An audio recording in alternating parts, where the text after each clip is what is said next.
Good afternoon. My name is Abdullah Albahdal. I am a PhD student at University of Colorado at Colorado Springs. Today I'll be presenting the Biocryptographic secure circuit layer, and this is my outline. I will start with the problem and motivations. Then I will go over some important building blocks we have used. First, the biocryptographic systems, and then the biocryptographic key infrastructure (BKI). Then I will present our proposed design of BSSL with the two proposed handshake protocols, and finally I will conclude with the implementation and the experimental results. So the secure circuit layer, SSL, and the transport layer security are internet standards that facilitate secure networking protocols. They are widely deployed in different areas, include banking, healthcare, and educational systems. SSL provides security surface of confidentiality, integrity, and authentication. The SSL server-side authentication is widely deployed, but the SSL client-side authentication is rarely deployed because of usability and deployment challenges.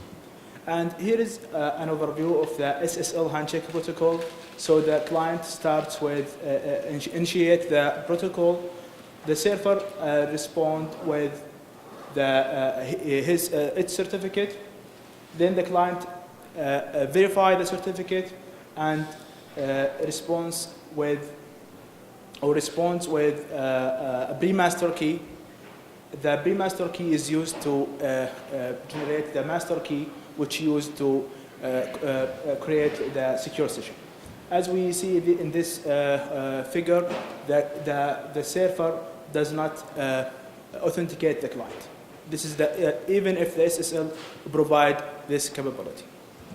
So the problem is that the SSL client-side authentication required the client to manage a digital certificate, and this has some problems. So the first problem is the usability problem, where managing private keys and digital certificates is not a trivial task that can be done by typical users. Also, requiring the client to have his certificate handy all the time has some accessibility problems. So users are not able to access or engage in SSL from any public or mobile devices. And even if the SSL handshake protocol is using the client-side authentication is performed, it still has some security limitation.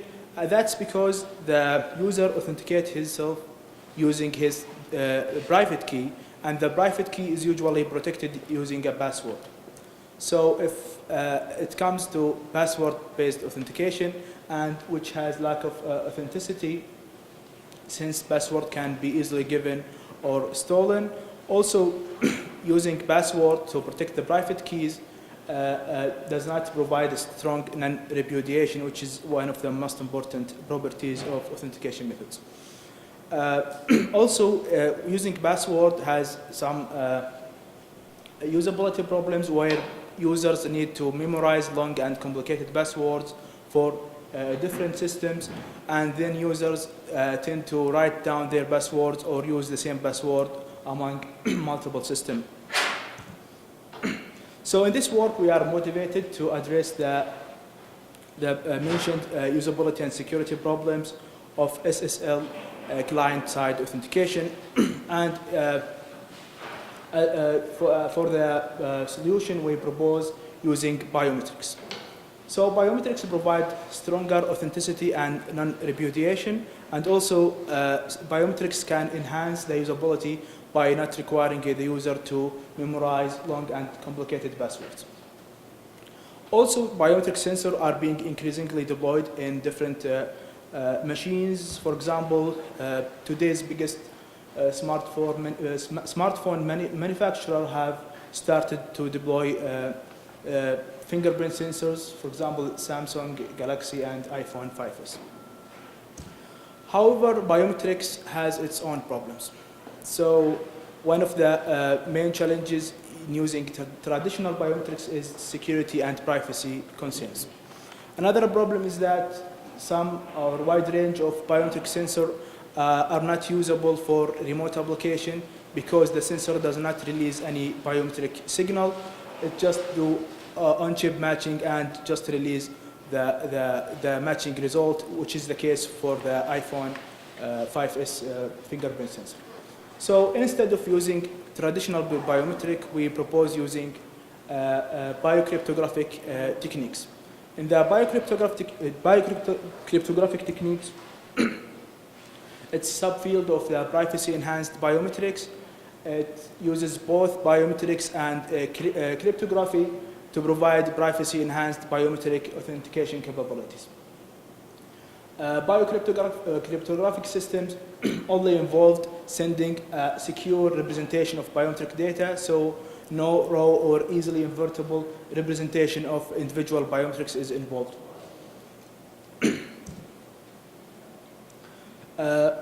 Biometric systems provide mean of revocable biometrics, so this was a problem with the traditional biometrics.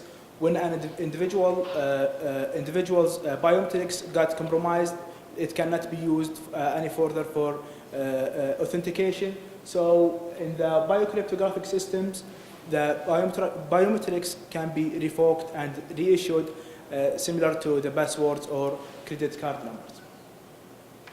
So biocryptographic system has two types, one key binding or key generating system, and for more information, Jane et al. Reference number one, survey different type of biometric or privacy-enhanced biometric, including the biocryptographic systems. So in this work, we specifically use the bipartite biotoken as the underlying key binding biocryptographic system. So in the key binding biocryptographic system, we have two main operations. We bind a key to the biometrics in the first process, and in the second process, we release the key from the biometrics. So here we have the key and the fingerprint biotoken, which is a secure transformation of the original biometric features. In the key binding process, we use this information to provide a key binding biotoken. And in order to release the key from the key binding biotoken, the user uses his fingerprint plus an optional password in order to release the key. So using these operations or the biocryptographic technique, we can use or propose remote biometric authentication, as we will see in some of the next slides. Another important building block is the BKI, the Biocryptographic Key Infrastructure. So the SSL relies on the public key infrastructure, PKI, and the PKI is proposed to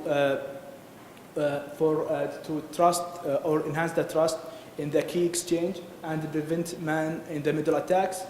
But one of the most problems of the PKI is that the user are not strongly bound to their private keys. So, for example, if we have a message signed by Alice, we cannot say that Alice herself has signed the message. We only have the assurance that the Alice's private key has been used. It might be Alice or somebody else has used the key.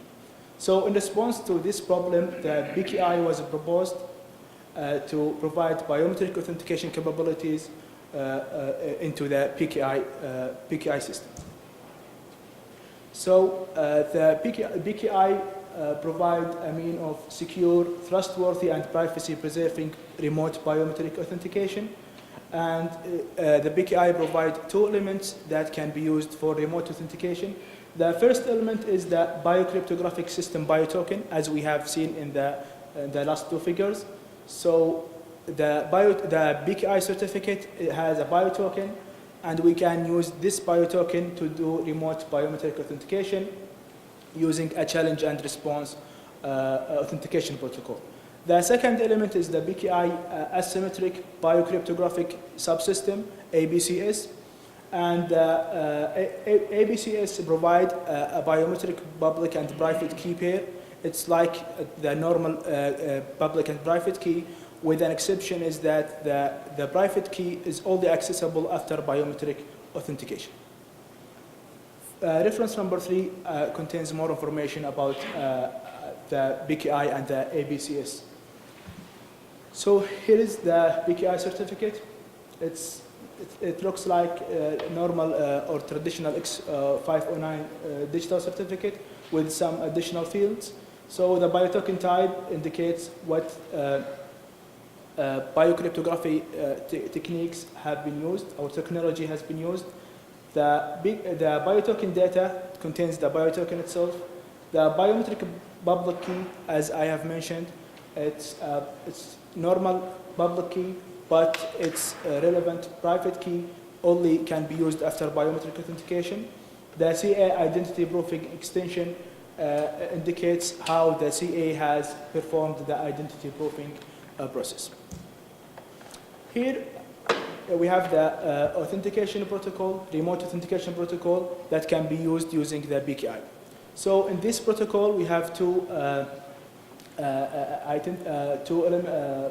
parties, Alice and Bob. They are participating in this protocol to authenticate each other. Alice starts by sending a signed message using her private key, biometric private key, which contains nouns and timestamp to prevent replay attack.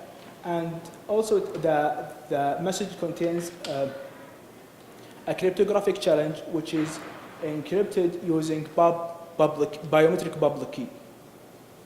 Also, this challenge could be embedded inside a biotoken. So we have two ways to do the authentication. So Bob now can use his biometric to extract the challenge either by decrypting the message using his biometric private key, or by releasing the biotoken, or releasing the challenge from the biotoken. In response, Bob generates a new challenge B, and either encrypt it using Alice's biometric public key, or embed it inside biotoken of Alice. Alice do the same thing, use her biometrics to extract the biotoken, and then respond back to Bob with the challenge. So using this authentication protocol, we propose the BSSL. So the BSSL is a security protocol that provides the same security services of SSL with addition to the biometric-based client-side authentication. So here we propose two handshake protocols that involve biometric client-side authentication. The first one is the BSSL biometric authentication using biotokens. And we have already described how we can use the biotoken to perform remote biometric authentication. And the advantage of this handshake is that the user does not need to have his public key on hand in order to use this handshake protocol. The other handshake protocol is the BSSL biometric authentication using the BKI's ABCS. So using the biometric public and private key, we can remotely authenticate the client.